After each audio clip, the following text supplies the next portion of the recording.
امریکی ریاست new Mexico کے شمالی صحرا کے پرسکون اور دور دراز علاقے میں ایک چھوٹا سا قصبہ تاؤس واقع ہے۔ ایک ایسا مقام جو سربستہ رازوں، فن اور فطرت کے ساتھ گہرے تعلق میں ڈوبا ہوا ہے۔ یہ ایک ایسا قصبہ ہے جہاں وقت آہستہ چلتا ہے، جہاں زندگی کا اندازہ سورج کے طلوع اور غروب ہونے سے متعین ہوتا ہے، اور جہاں وسیع کھلا آسمان بظاہر لامحدود حدوں تک پھیلا ہوا محسوس ہوتا ہے۔ لیکن 1990 کی دہائی کے اوائل میں تاؤس میں سب کچھ بدل گیا۔ وہاں کے رہائشیوں کی زندگی میں ایک نیا لیکن ڈرا دینے والا وجود قدم جمانے لگا، کچھ ناقابل گرفت لیکن انتہائی پریشان کن۔ یہ ایک آواز تھی، کم فریکوینسی والی ایک ہم، جو بظاہر زمین سے نکلتی ہوئی محسوس ہوتی تھی۔ یہ ایک ایسی آواز نہیں تھی جسے کانوں میں روئی ڈال کر یا کھڑکیاں بند کر کے روکا جا سکتا ہو۔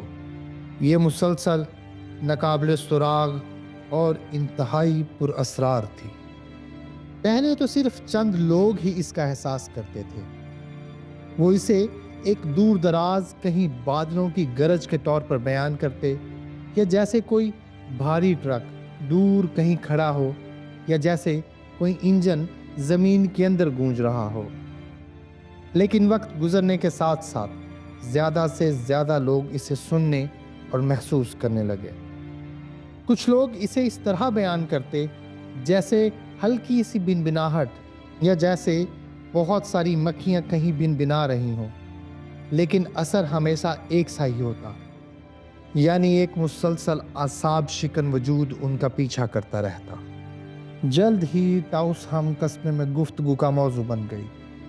لوگ اپنے تجربات کو دھیمی آواز میں بانٹتے، اس خوف سے کہ کہیں بلند آواز بولنے سے یہ آواز اور زیادہ شدید نہ ہو جائے۔ وہ آپس میں ڈاکومنٹس کا تبادلہ کرتے، اس بات کی کوشش کرتے کہ کوئی پیٹرن، کوئی ذریعہ یا کچھ بھی اس کی وضاحت کر سکے۔ لیکن جتنا بھی وہ بات کرتے، کوئی اس بات پر متفق نہ ہو سکا کہ وہ ہم، یعنی وہ آواز کہاں سے آ رہی ہے، یا کیوں اسے صرف کچھ لوگ ہی سن سکتے ہیں۔ اب قصبے کے رہائشی دو گروہوں میں تقسیم ہو گئے۔ کچھ نے کہا کہ ہم ایک تصور یا ایک دھوکہ یا ایک دماغی خلل ہے، جبکہ دوسرے یقین رکھتے تھے کہ اس میں کچھ اور ہے، کچھ ایسا جو آسانی سے بیان نہیں کیا جا سکا۔ جنہوں نے اسے سنا، انہوں نے بتایا کہ ان کی زندگی پر کس طرح اثر انداز ہوتی ہے۔ یہ صرف شور نہیں تھا، ایک مستقل آواز تھی جو وقت گزرنے کے ساتھ ساتھ ناقابل برداشت ہوتی جا رہی تھی۔ یہ انہیں رات کو سونے نہیں دیتی تھی، دن میں انہیں بے چین رکھتی تھی، اور آہستہ آہستہ ان کے دماغی اور جسمانی صحت پر اثر ڈالنے لگی تھی۔ اس آواز کے جواب کی تلاش میں کچھ بے بس رہائشیوں نے سائنس کی طرف رجوع کیا۔ انہوں نے ماہرین سے رابطہ کیا، اس امید میں کہ کہیں کوئی اس فینومینا کی وضاحت کر سکے۔ لیکن وسیع پیمانے پر تحقیق کے بعد بھی، جن میں آواز کی پیمائش، ماحولیات کے تجربات اور متاثرہ افراد کے انٹرویو شامل تھے، ہر طرح کی آبزرویشن کے بعد بھی اس بات کا سراغ نہ لگ سکا کہ ہم، یعنی اس آواز کا اصل ماخذ کیا تھا۔ یہ آواز نہ تو کسی فیکٹری سے پیدا ہو رہی تھی، نہ ہی اس کا تعلق کسی خاص جغرافیائی فینومینا سے تھا، اور نہ ہی یہ قدرتی طور پر پیدا ہونے والی کسی آواز سے مطابقت رکھتی تھی۔ سائنسدان جو اس پروجیکٹ پر کام کر رہے تھے، وہ بھی کسی طرح کا جواب دینے کی پوزیشن میں نہیں تھے۔ اس سب کے چلتے مختلف طرح کے مفروضے عام ہونے لگے۔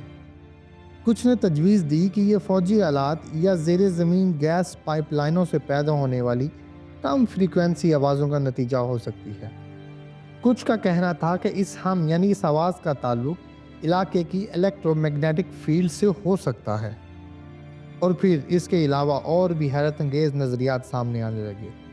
بہت سے لوگوں کا ماننا تھا کہ اس قصبے کے نیچے زمین کی تہہ میں حکومت خفیہ تجربات کر رہی ہے، اور کچھ اسے انٹرسٹالر فریکوینسیز مانتے تھے، جس کی مدد سے حکومت ایلین سیویلائزیشن سے رابطے کی کوشش کر رہی ہے۔